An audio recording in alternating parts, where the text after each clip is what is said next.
Hello दोस्तों, एक बार फिर से आप सभी का स्वागत है आपका अपना यूट्यूब चैनल मैथ्स महल में। तो चलिए देखते हैं आज कुछ सवाल। आपका जीके का क्वेश्चन है जिसके अंतर्गत हम लोग आज देखेंगे प्राचीन भारत, और प्राचीन भारत से क्वेश्चन निकालने का प्रयास करेंगे।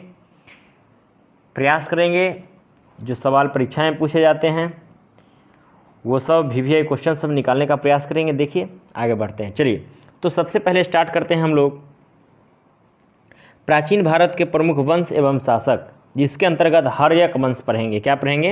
हर्यक वंश। ध्यान दीजिए, हर्यक वंश यानी कि ध्यान दीजिए हर्यक वंश 544 ईसा पूर्व से 412 ईसा पूर्व। कोई जरूरी नहीं है, बस हर्यक वंश दिमाग में रखना है। हर्यक वंश यानी बिंबिसार। ध्यान दीजिए, बहुत इंपॉर्टेंट। हर्यक वंश यानी कि बिंबिसार 544 से 452 ईसा पूर्व में हर्यक वंश का प्रथम शक्तिशाली शासक था, है ना। यानी हर्यक वंश के संस्थापक कह सकते हैं बिंबिसार। कौन है? बिंबिसार, याद रखना है। और इसकी राजधानी गिरिब्रज है ना, जिसको राजगिरी बोलते हैं। गिरिब्रज है ना, राजगिरी। तो पूछ देगा हर्यक वंश के संस्थापक, तो बिंबिसार है ना। हर्यक वंश के बिंबिसार।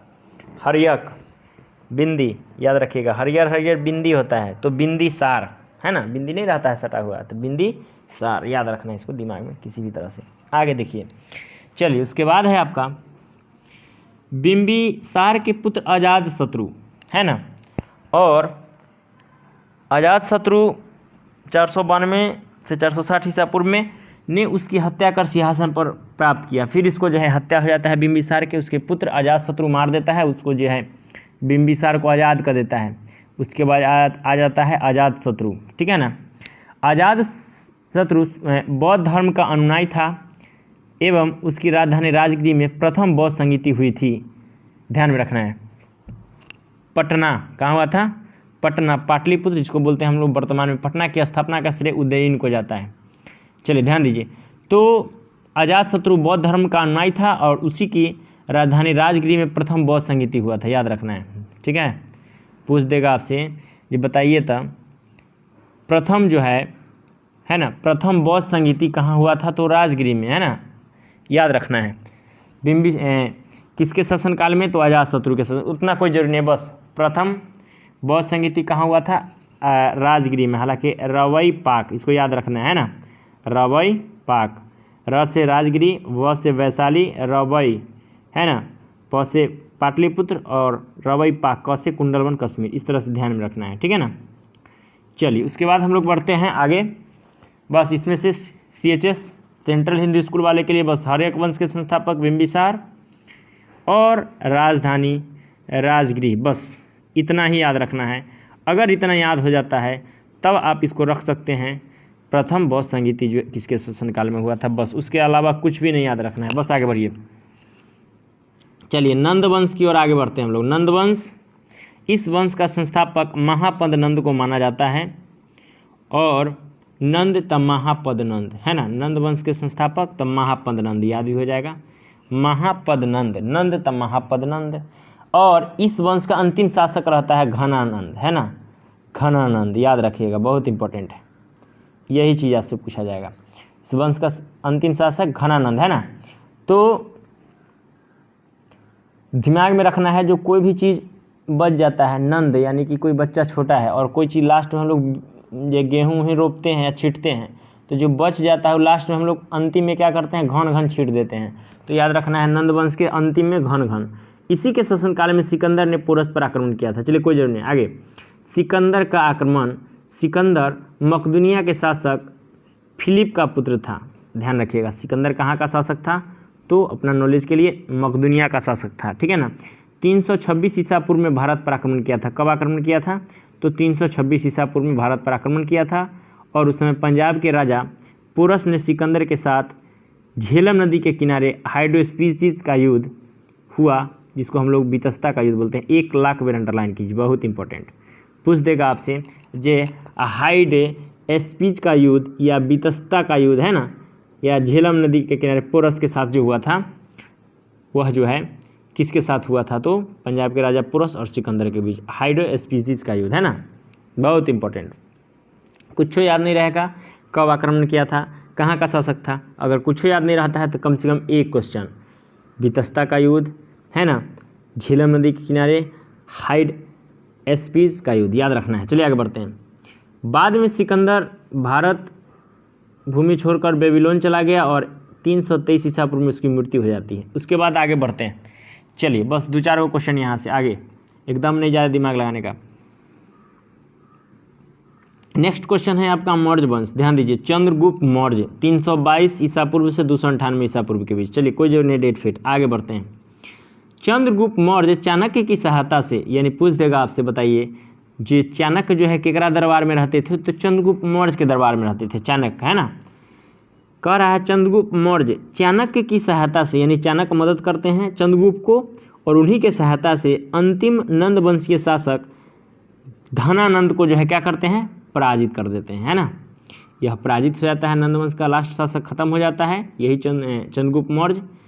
अब आगे कह रहा है फिर पराजित कर 25 वर्ष की आयु में 322 ईसा पूर्व में मगध के सिंहासन पर बैठकर मौर्य साम्राज्य की स्थापना करता है।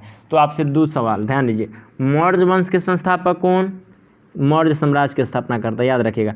पूछ देगा आपसे जो मौर्य वंश के संस्थापक कौन हैं? तो चंद्रगुप्त मौर्य, दिमाग में रखिए। मौर्य वंश के संस्थापक तो चंद्रगुप्त मौर्य। और चाणक्य किसके दरबार में रहता था? तो चंद्रगुप्त मौर्य के दरबार में रहता था। बस 2 ही क्वेश्चन, ज़्यादा नहीं, एकदम। आगे बढ़िए। फिर कह रहा है सेल्युकस ने मेगास्थनीज को अपने राजदूत के रूप में चंद्रगुप्त मौर्य के दरबार में भेजा था। ध्यान दीजिए, कह रहा है सेल्युकस ने मेगास्थनीज को अपने राजदूत के रूप में चंद्रगुप्त मौर्य के दरबार में भेजा था। फिर ध्यान में रखिएगा एक चीज़ और, मेगास्थनीज किसके दरबार में अब रहेगा? तो चंद्रगुप्त मौर्य के दरबार में रहेगा। चाणक्य किसके दरबार में रहते थे? चंद्रगुप्त मौर्य के दरबार में रहते थे, है ना। चलिए बहुत इंपॉर्टेंट है मेगास्थनीज, है ना। आगे बस 2 ही क्वेश्चन, दिमाग में ज़्यादा नहीं रखना है। आगे देखिए, उसके बाद आता है आपका अशोक। अशोक से सवाल देखिए, अशोक से कह रहा है अपने राज अभिषेक के 8वें वर्ष अर्थात 261 ईसा पूर्व में अशोक ने कलिंग पर आक्रमण किया। अंडरलाइन कीजिए, बहुत इंपॉर्टेंट यह जो है लड़ाई, बहुत इतिहास में जो है महत्वपूर्ण माना गया है। 261 ईसा पूर्व कलिंग पर आक्रमण, याद रखिएगा। कलिंग राजा खारवेल को हराते हैं वहाँ और यह जीत लेते हैं। चलिए तो 200 पूछ देगा आपसे जो कलिंग की लड़ाई, तो 261 ईसा पूर्व में कलिंग का लड़ाई हुआ था। यह जो है कर्नाटक का क्षेत्र पड़ता है कलिंग, वहाँ पे राजा थे खारवेल और उसे जीत लिया था, है ना, 261 ईसा पूर्व में। बहुत इंपॉर्टेंट, अंडरलाइन कर लीजिए। पूछ देगा आपसे जो बताइए था अशोक जो है कलिंग युद्ध कब लड़ा था? तो 261 ईसा पूर्व में कलिंग पर आक्रमण किया था, है ना, अंडरलाइन कीजिए। चलिए आगे बढ़ते हैं। कलिंग युद्ध में हुए व्यापक नरसंहार ने अशोक को विचलित कर दिया और जिसके परिणाम स्वरूप उसने बौद्ध धर्म को स्वीकार लिया। अंडरलाइन कर लीजिए, अंडरलाइन कर लीजिए। और उसके बाद जो है देखिए कलिंग पर जो आक्रमण होता है, कलिंग पर, बहुत इंपॉर्टेंट, कलिंग पर आक्रमण होता है तो बहुत लाखों सैनिक, इसका भी अशोक का भी मारा जाता है और राजा खारवेल का भी मारा जाता है। और जब अशोक ये सब देखता है तो अशोक को लगता है कि नहीं, ये जो है ना हमने गलत कर दिया, और ये मतलब देखता है ना जब हम सब कुछ तो जीत ही लिए तब हम क्या करें, अब तो मेरे पास कुछ है नहीं जीतने के लिए, कहीं कुछ, तो अब हम क्या करें, अब तो लड़ाई झगड़ा मतलब कैसे किया जाए। तो अशोक को जो है बहुत ही अफसोस होता है, सोचते हैं अशोक ये नहीं, ये सब जो है ना हमने गलत काम कर रहे हैं, इस सब से कुछ होने वाला नहीं है। अगर हम लाखों करोड़ों सैनिकों को मरवा दिए, मार दिए, तो हमको क्या मिला है? राजपाट ये लेकर के हम क्या करेंगे? इनको बहुत अफसोस हुआ, खून की नदी बह रहा था, सब देख करके महिलाएं तड़प रही थी, है ना, लहूलुहान था, लग रहा था एकदम खून की नदी बह रही है। इस तरह से सारे चीज़ का जब इन्होंने अवलोकन किया, देखा, सोचा, तो इनका जो है हृदय परिवर्तित हो जाता है और इन्होंने लड़ाई झगड़ा छोड़ करके सोचा जो बौद्ध धर्म अपना लेते हैं और इन्होंने जो है राजपाट से त्याग पत्र दे देते हैं उसी समय। चलिए उसके बाद हम लोग आगे बढ़ते हैं, हालांकि लंबा चौड़ा है लेकिन चलिए जितना हो सकता है इतना हम प्रयास किए हैं शॉर्टकट में कहने का। अब आगे देखते हैं, फिर अशोक हो गया आपका। अब आगे देखिए, तो फिर कहता है अशोक ने पाटलिपुत्र में तृतीय बौद्ध संगीति का आयोजन किया। तृतीय बौद्ध संगीति पटना में हुआ था, याद रखिएगा, पाटलिपुत्र। पूछ देगा तृतीय बौद्ध संगीति कहाँ हुआ था? तो पटना में हुआ था। कहाँ हुआ था? पाटलिपुत्र में तृतीय बौद्ध संगीति, याद रखिएगा, अंडरलाइन कर लीजिए। अशोक ने सांची के स्तूप का निर्माण किया था। 1000 अंडरलाइन कीजिए, पूछ देगा ये सांची का स्तूप किसने बनवाया, सांची का स्तूप किसने बनवाया, तो अशोक ने। किसने, तो अशोक ने, याद रखिएगा। सांची का स्तूप है ना, किसने बनवाया, तो अशोक ने, बहुत इंपॉर्टेंट है। अब आगे बढ़ते हैं हम लोग। यवन शासक, सबसे पहले आक्रमणकारी बैक्टीरिया के ग्रीक यूनानी थे जिन्होंने यवन के नाम से जाना जाता है। इन्होंने भारत में सर्वप्रथम सोने के सिक्के चलवाए, हिंद यूनानी है ना, यवन, याद रखिएगा। सोने के सिक्के, यही शासक जो है सबसे पहले भारत में सोने के सिक्के चलवाते हैं। चलिए आगे बढ़ते हैं, आगे बढ़ते हैं। हालांकि ध्यान दीजिएगा, पूछतेगा जे शुद्ध सोना के सिक्का, शुद्ध सोना के सिक्का तो कुषाण काल में, सोना के सिक्का तो यही चलाता है, हिंद यूनानी है ना, यवन। अब आगे देखिए, उसके बाद जो है सबसे ज़्यादा सोना के सिक्का चला था तो गुप्त काल में चला था। ठीक है, आगे बढ़िए, दिमाग में रखना ये सारी बात। अब आगे बढ़ते हैं हम लोग कुषाण का, कुषाण से देखते हैं। कुषाण में है आपका, देखिए कुषाण कनिष्क कुषाण वंश का सबसे प्रतापी शासक था, है ना। और याद रखिएगा, कुषाण वंश में कनिष्क जो है सबसे इंपॉर्टेंट राजा रहता है, प्रतापी राजा रहता है। कनिष्क ने 78 ईस्वी में, बहुत इंपॉर्टेंट, अंडरलाइन कीजिए, यही क्वेश्चन आपसे पूछा जाएगा, यही क्वेश्चन आपसे पूछा जाएगा। 78 ईस्वी में शक संवत प्रचलित किया, पूछेगा जो शक संवत का प्रचलन किसने किया, तो कनिष्क ने किया। कब किया, तो 78 ईस्वी में किया, बहुत इंपॉर्टेंट, 1000 अंडरलाइन कीजिए। आगे बढ़ते हैं, बहुत भी आए। कनिष्क ने बौद्ध धर्म को संरक्षण प्रदान किया। इसके समय में कश्मीर के कुंडल वन में वसुमित्र की अध्यक्षता में चतुर्थ बौद्ध संगीति का आयोजन हुआ, है ना। कुंडल वन कश्मीर, चतुर्थ बौद्ध संगीति का आयोजन कहाँ होता है, तो कुंडल वन कश्मीर में, अंडरलाइन कीजिएगा, चतुर्थ बौद्ध संगीति इंपॉर्टेंट है, यही चीज़ पूछा जाता है। अब आगे बढ़ते हैं हम लोग। चलिए, उसके बाद है आपका, इस सारा क्वेश्चन जो है इंपॉर्टेंट है। उसके बाद हम लोग आते हैं गुप्त वंश में। कहाँ आते हैं, गुप्त वंश में। तो गुप्त वंश में जो है आपका हो गया, कनिष्क के शासनकाल में बौद्ध प्रतिमा की पूजा महायान शाखा आरंभ हुई। चलिए, हो गया गुप्त वंश। ध्यान दीजिए, 275 से 570, यानी कि चंद्रगुप्त प्रथम कौन है, तो चंद्रगुप्त प्रथम, ध्यान में रखिए, इस चीज़ को याद रखिए। चंद्रगुप्त प्रथम ने 319 से 20 में गुप्त संवत प्रारंभ किया।